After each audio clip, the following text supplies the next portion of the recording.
Hello, students and parents. Although it's still early in the school year, financial aid season is upon us already. In recent years, the FAFSA opening date has moved from January 1 to October 1, which has moved this whole financial aid process up much earlier in the school year. This presentation will give you an overview of the basics of financial aid, the process, and what to expect. First, let me introduce myself. I'm Miss Beavers, the new school counselor. I have 6 years of experience as a school counselor, and most recently I've been working as a state lead for school counselors at the Illinois State Board of Education. I highly recommend you visit my webpage on the winchesterschools.net website, as I will be regularly updating it with information. Now back to financial aid. This presentation will cover a basic overview of financial aid, student loans, information on finding and applying for scholarships, an overview of the process to apply, understanding your financial aid award, a few additional resources, and information on our WHS FAFSA completion night coming up on Wednesday, October 3rd. Let's start with the basics. First, it is important that you know when I say college, I'm referring to any type of schooling that occurs after high school. That includes a 9-month HVAC program, a CNA program, community college, a 4-year university, and everything in between. When I say financial aid, that refers to any type of money borrowed, given, or earned to help pay for college. The purpose of financial aid is to make up the difference between what you and your family can afford to pay for college and what college actually costs. There are 2 main types of financial aid, gift aid and self-help aid. Gift aid includes grants and scholarships. These are both types of aid that are gifted to you. Basically, this is money that you don't have to pay back. On the other hand, self-help aid is aid that you either earn by working or borrow, such as student loans. Both types of aid can be given based on merit, need, or other criteria. There are also countless sources of both types of financial aid, gift aid and self-help aid.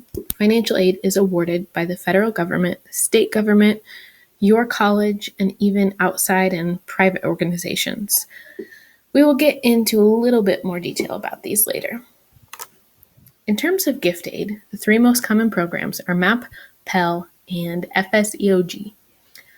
MAP is awarded through the state of Illinois to students at Illinois schools. Students who demonstrate financial need may be awarded the MAP grant, which goes toward tuition and mandatory fees for undergraduate students. Of course, this is subject to appropriation by the state of Illinois. The MAP award amount is the one here, that $4,968 is an approximated maximum amount a student can earn. To be considered for a MAP grant, a student must complete the FAFSA. MAP money can and does run out, so these grants are given on a first-come, first-served basis. Pell grants are available to undergraduate students as well, and may be used for any educational expense, such as tuition and fees, room and board, and living expenses. Award amounts are dependent on funding approved by the federal government and are calculated by the college. Again, the number here listed is an approximation based on last year. Finally, FSEOG, or the Federal Supplemental Education Opportunity Grant, is for undergraduate students with exceptionally high need. The award amount is calculated on the basis of the student's need and availability of funds at the particular college. The college determines eligibility for FSEOG. There are more types of gift aid that we'll discuss in a minute, but this covers the big 3. In Illinois, we have the Illinois Student Assistance Commission, which goes by ISAC. ISAC is a state agency that's sole purpose is to help students apply to and pay for college. ISAC administers financial aid programs for residents of Illinois. As we already discussed, MAP is the biggest program for Illinois residents. The Illinois Veteran Grant, or IVG program, is awarded to eligible applicants regardless of funding. It pays eligible tuition and mandatory fees at Illinois public colleges or community colleges. Qualified veterans may receive these benefits. It's likely we don't have any veterans at the high school right now, since you are all, for the most part, under 18 and can't enroll in the military yet. The Illinois National Guard program is a similar program awarded to all eligible recipients. It pays tuition and eligible fees at all Illinois public universities or public community colleges for undergraduate or graduate enrollment. There's no minimum enrollment requirement, and non-credit courses are eligible. So for those of you who are interested in going into the Illinois National Guard, that's one to pay attention to. Finally, Grants are awarded for dependents of police, fire, and correctional officers who have been killed or permanently disabled up to 90%, at least 90% in the line of duty. These dependents can be spouses and children, and they can receive grant assistance toward tuition and mandatory fees for up to 8 semesters. At a federal level, the U.S. Department of Education awards financial aid to students. There are several grant programs as well as campus-based programs which are specific to a college. We discussed the Pell Grant earlier, but the DOE also offers the Iraq and Afghanistan Service Grant. This grant is available to students whose parent or guardian was a member of the U.S. Armed Forces and died as a result of service performed in Iraq or Afghanistan after September 11, 2001. Additionally, the Teach Grant program rewards students who are or will be taking coursework necessary to become an elementary or secondary teacher. Recipients of the Teach Grant must sign an agreement to serve, saying they will teach full-time in designated teacher shortage areas for 4 years within 8 years of graduating college. The campus-based programs include FSEOG, which we discussed earlier, and Federal Work Study. Both of these programs are administered by the Financial Aid Office of the college, but not all colleges participate in these programs. These programs provide a certain amount of funds to each school, and then the school determines how to award these funds to students based on certain parameters. Let's dig a little deeper into the Federal Work Study program. Work Study is a need-based employment program that provides on- and off-campus jobs to students. A work study job is different from other jobs for the following 2 reasons. 1, the hours are flexible to ensure that students have enough time to study.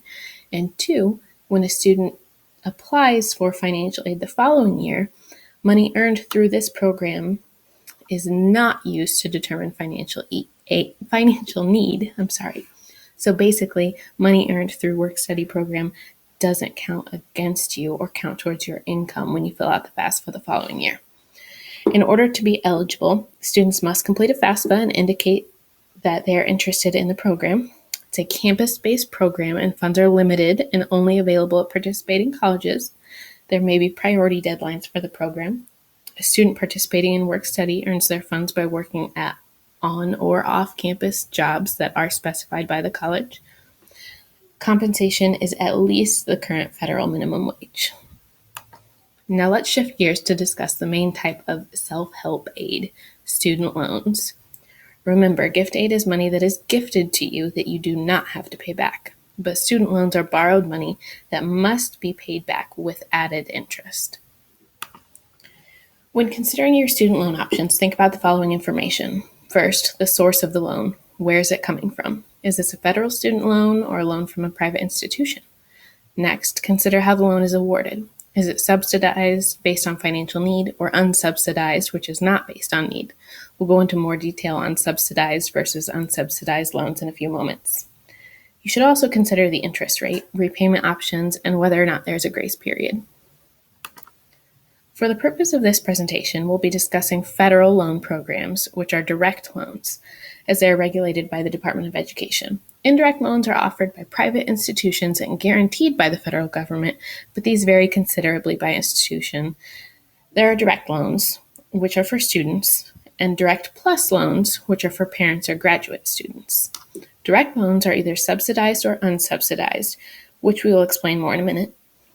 In 2018-2019, the interest rates for the undergraduate direct loans were 4.45%, and they were fixed, meaning that rate does not change. You can see the varying amounts for the types of loans. Finally, for direct student loans, there's a 6-month grace period, which means you must start paying these loans 6 months after you graduate. Direct plus loans, which are for parents, are unsubsidized and based on your credit score. In 2018-2019, the interest rate for these loans was 7%, and it was a fixed rate. The amount for direct parent plus loans can be the remainder of the cost of attendance after all other financial aid is subtracted. Payments on these loans begin 60 days after the loan is awarded, so they are paid while the student is still in school. Now let's take a closer look at subsidized versus unsubsidized. To understand the difference, think about when the interest will begin to accrue. Subsidized loans are need-based, and the interest is paid by the federal government while a student is in school at least half-time or while the loan is in deferment. Unsubsidized loans are not need-based, and the student is always responsible for paying the interest. You may start paying the interest on an unsubsidized loan right away, or you can allow it to accrue and capitalize. If you allow it to accrue, the interest will be added to your principal balance to be paid off with the rest of your loan when you graduate. For many students, loans are inevitable, but if you put some time and effort into applying for scholarships, you can greatly reduce the amount of loans you have to take out. While a lot of the gift aid and self-help aid we've discussed are applied for through the FAFSA, scholarships are mainly sought by students and applied to separately from the FAFSA. Students often come to the counselor's office to ask about scholarships. While I don't know about every scholarship that's available, I do have information on quite a few. First, Winchester High School students are eligible for several local scholarships such as Lions Club, VFW, and Outreach Center, and other scholarships given by local organizations. These applications are given out to seniors in early March. Many of them have just one standard application, but some of them have additional forms that will need to be completed. A few have a separate application. They will be announced, and seniors will be given these applications in early March and not before then. So in the meantime, sit tight and you have time to apply for other scholarships. Many organizations outside of the Scott County area send scholarship information to me. As I receive these scholarship opportunities, they are posted on my counselor webpage on the school website. That will be updated regularly as I receive these scholarships, so try to check it about every other week for new scholarships that may be listed. The college you attend is also likely to have institution-specific scholarships that are available only to the students of that particular college. Usually they require a completed FAFSA, and they may require an additional application. When you visit, ask about institution-specific scholarships and whether or not there is an additional application. Often, these schools will send you a letter about scholarships you've received or include this information on your financial aid award letter. Finally, I often get asked where students can find scholarships. There are a lot of scams out there, so use caution when doing a plain old Google search for scholarships, and definitely be wary of any services that require you to pay. You shouldn't have to pay to apply for a scholarship. These are a few trusted websites that allow you to search for different scholarships: ISAC's College Greenlight, FastAid, Peterson's, and Scholarship Experts. My biggest recommendation for applying for scholarships is to write the essay. So many kids skip over scholarship applications simply because they require an essay. The more hoops there are to jump through, the fewer kids apply. And the fewer kids who apply, the more likely you are to be the one to win that scholarship, and every dollar counts. Let's say there's a $500 scholarship that requires a 2-page essay. You spend 2 hours to write that essay and submit the application, and you win. You basically just made $500 in 2 hours. If you were to work a job that pays $10 an hour, you'd have to work over 50 hours, which is over a week's worth of work just to pay that $500. And that doesn't even take into consideration the interest that you'd have to pay back on that $500 if it were part of a student loan, or the taxes that would be taken out of your paycheck on that $10 a week job or $10 an hour job. My point is this: just write the essay. Let's shift gears a little again. I've mentioned the FAFSA several times, so let's talk about applying for financial aid. First, some quick tips. Start early, watch deadlines, and when it comes to scholarships, apply for everything. And once again, don't skip the essays. Now back to the FAFSA. At minimum, a college will require a completed FAFSA. Check with the colleges you are considering to find out what else may be required for a complete financial aid application, though. They may require more specific institutional forms or other information. FAFSA stands for Free Application for Federal Student Aid, and it is the standard application that all students must complete to be considered for student aid. Let's take a minute to emphasize the free part. There's another FAFSA website out there that charges you to submit the FAFSA, but you do not have to do that. It is the free application for federal student aid. It's free.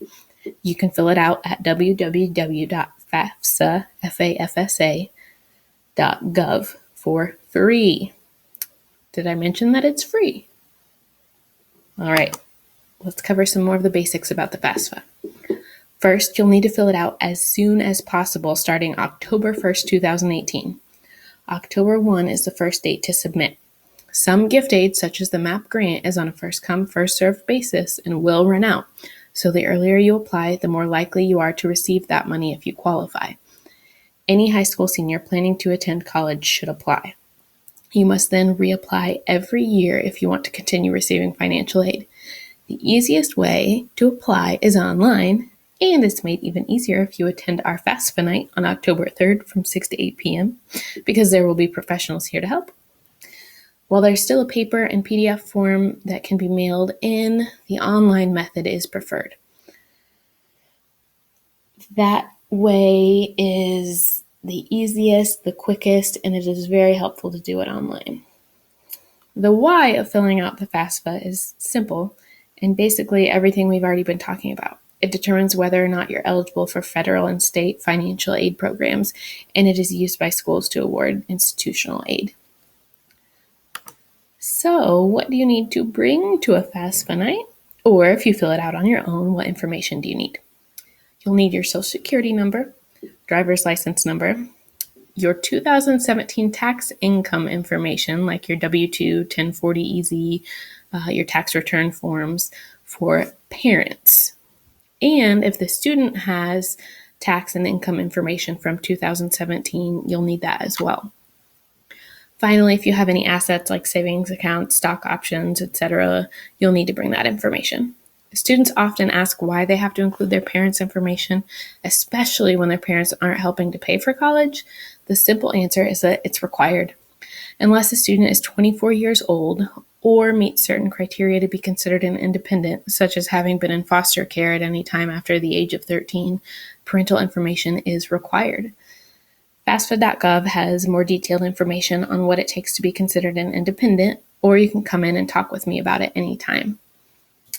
The FAFSA often refers to prior income.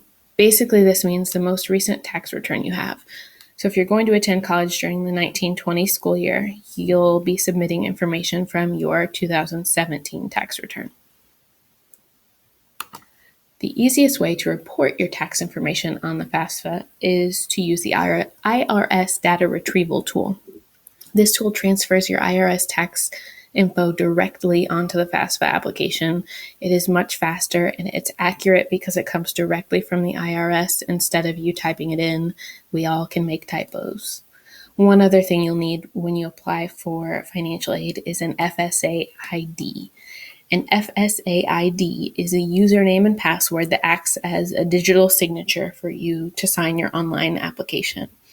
Students and parents each need a separate FSA ID, and you should get one before you start the FAFSA. Actually, you can go ahead and get one right now. Just go to fsaid.ed.gov to create your FSA ID. We have one more kind of heavy topic to go over, and that is understanding your student aid report that you'll get after completing the FAFSA. You'll get an SAR after completing the FAFSA, but you'll also get a financial aid package from the financial aid administrator at your school. The award letter you receive from each college will tell you exactly what it will cost for you to attend that particular school. The goal of the award package from that college is to meet the student's need. ISAC has an excellent tool to compare award letters that you can access from the link on this slide. Remember, too, that the award letter is not the end-all, be-all of your financial aid. You may have additional scholarships from those outside agencies, local scholarships that can contribute toward that cost. Also, you might be surprised to find out that the cost of attendance listed on a school's website is not actually the amount you will end up having to pay to attend that particular college. So when you're filling out your applications, don't pay too close attention to that sticker price they have on the school's website. Let's take a look at that breakdown of the cost of attendance that you'll find, that sticker price that you'll find on a college's website. To determine the cost of attendance, a school adds together tuition and fees, room and board, transportation, books and supplies, and miscellaneous living expenses to get a total dollar amount. That's the cost of attendance, and that is what it will cost someone to attend without any financial aid. But that likely won't be what you have to pay out of your own pocket once everything is said and done. As I said earlier, the FAFSA requires parental income information because it's assumed that families will help students pay for college. Congress established a formula that determined the amount a student's family is expected to contribute for college based on that income information from the FAFSA. For an independent student, your EFC will be zero, but for most students, you'll have some dollar amount for your EFC. This will be shown on the SAR, that student aid report, which is sent to you after your FAFSA is processed. Your EFC is used to determine your level of financial need. Let's break down financial need a little bit further. Colleges will take the cost of attendance, subtract the EFC, that expected family contribution, and that amount will equal what your financial need to attend that particular college. Again, that's the money that you'll need to cover the cost of attending college.